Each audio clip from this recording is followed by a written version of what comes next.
Leaders of Tomorrow, the only show right now in Indian television where you, the MSME, get center stage to voice your opinions and thoughts. This is ET Now's special daily initiative to give MSMEs and entrepreneurs the opportunity to be front and center in every industry and area that matters to you. Today on the show on Direct Connect, we have a panel of experts answering your queries, and later on the show, we will feature Rubik on our Small Giant segment.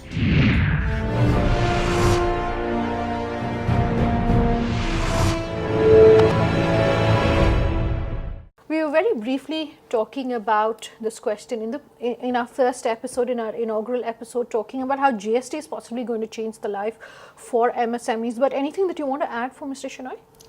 See, what is happening is that one has to understand the way in which GST is getting rolled out into the country. Now, we are moving from an indirect taxation regime which was highly complex and layered to a regime which is very, very simpler, online and seamless.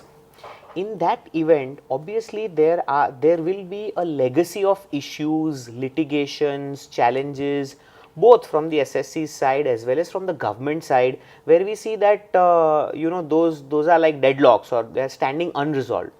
In those cases, the approach, if you see that the government has taken for GST overall, a lot of times in the sessions that I take on GST, people ask me that, the way you are explaining GST, it seems that it is going to be a huge revenue loss to the government. So why is it that the government ready to forego so much of revenue?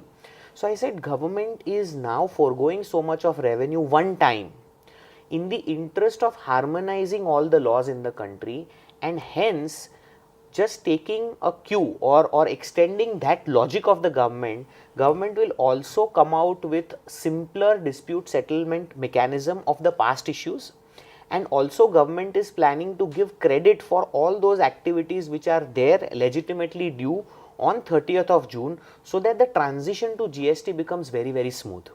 And for that, government has time and again announced, after every meeting of GST, they have come up and given an assurance that whatever are the older issues will be settled amicably, quickly, and due credit will be provided to the deserving assessees.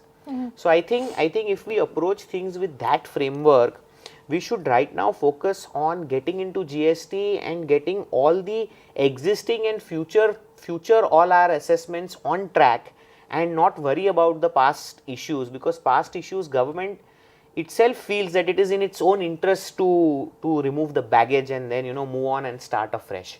So yes, an opportunity to leave whatever was there behind and starting afresh will be made available very, very soon.